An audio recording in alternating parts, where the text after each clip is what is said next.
15 minutes ya masano 15 minutes ya masano ya vrai 15 minutes ya masano bareportage ya show bacommentaire ya moto baanalyse ya kafu ya ndenge na ndenge na bavrai pro ya vrai bavrai journaliste professionnel bakopesa bino basango ya masano ya vrai ya ndenge na ndenge d'ailleurs basango ya masano ya ndembo foot basket volley handball topé rugby tennis de table ping pong long tennis tous les jours ya vrai masano ya makofi bibotu to mokato lokola libanda ya vrai boxe karaté judo taekwondo sokando shosho jiu-jitsu.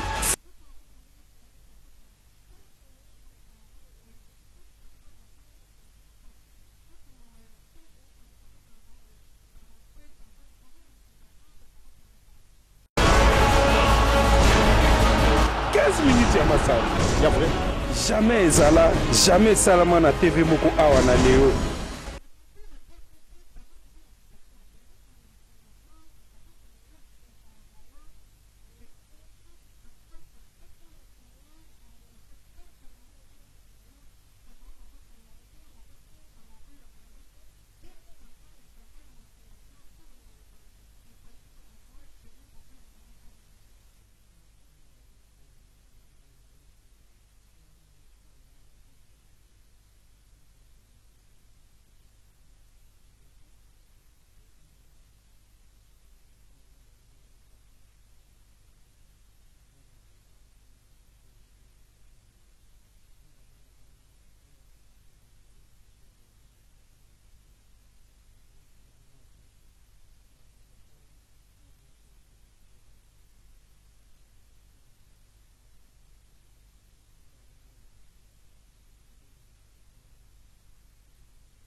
Match à l'élo, qui peut-être aurait une chance. Ils ont un match n'a pas. Mais il faut qu'on dise parce qu'il y a des jours où beaucoup de Camerounais ils ont aussi battu. Nous avons bien beaucoup de pour une invité, mais que le col va gagner biso awa. Et ni qu'on le batte que biso peut trop que nous gagner bango kunati. Alors na FC bango base à la motiver. Nazali président de la fédération nga mutu nazali commandant liboso équipe wana. Na rozana bango en avion tous que ensemble et toko sala nyo surtout gagner sur place. Et bango mutu na mutu azala déçuté. Mutu na mutu ayeba que tous en a potentiel pour gagner match wana. Les lots bango ba gagner ils a souka mokilité.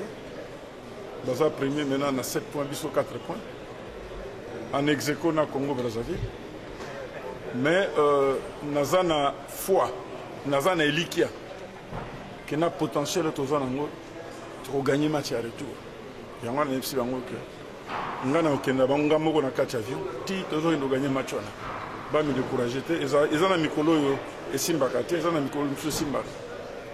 Mais l'essentiel c'est que Namutu de fait wana est marqué bango te.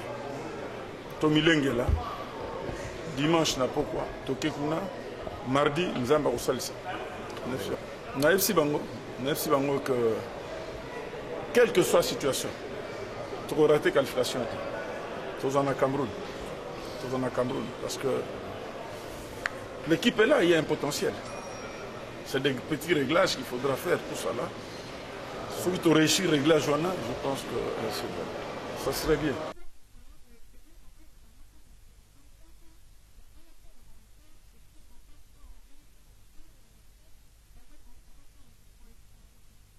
On sait que ça peut déterminer la suite de la compétition dans les jours qui viennent. Le match de ce mardi, c'est un match capital pour nous. Au niveau mental, je crois que les joueurs ils ont été déçus pour un bref moment, je dirais, à court terme, parce que bon, ils n'avaient pas compris ce qui leur est tombé sur la tête. Mais après, on a parlé avec les joueurs, il y a le président de la fédération qui est venu, qui a parlé aux joueurs, il les a félicités par la manière qu'ils ont joué, malgré la malchance qu'ils ont eue. Je ne vois pas comment les joueurs peuvent perdre les pédales ou perdre le moral pour le match retour. Ils sont tous prêts, ils ont la conscience que c'est un match important pour aller faire la différence. Et je crois que le match est passé, la défaite est passée. Tout le monde, et même les joueurs, sont vraiment déterminés à aller faire la différence là-bas. Il faut savoir qu'ils ne sont pas les premiers pays au monde de perdre à domicile. Ça arrive, c'est le football. Bon, maintenant, c'est à nous de rectifier les tirs tout de suite. Et d'ailleurs, c'est bien que les matchs arrivent tout de suite.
Le dimanche 14 octobre, départ il y a Léopard République démocratique du Congo à l'aéroport Kinero.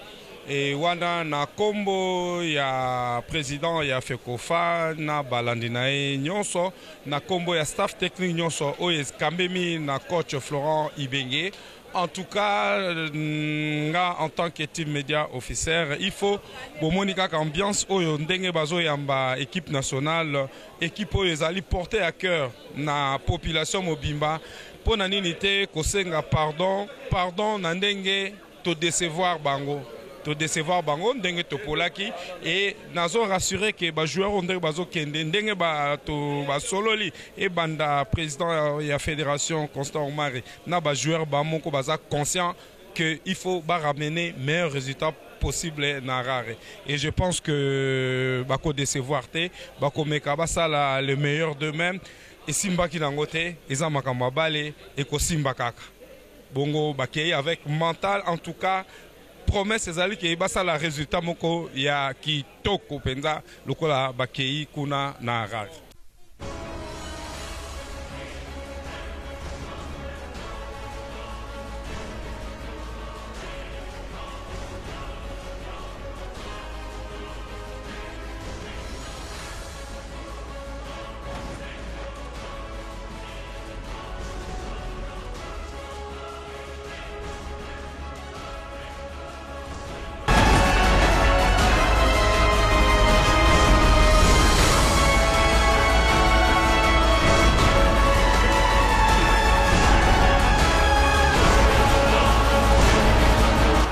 Minutes à Massal. Il y a vrai. Jamais.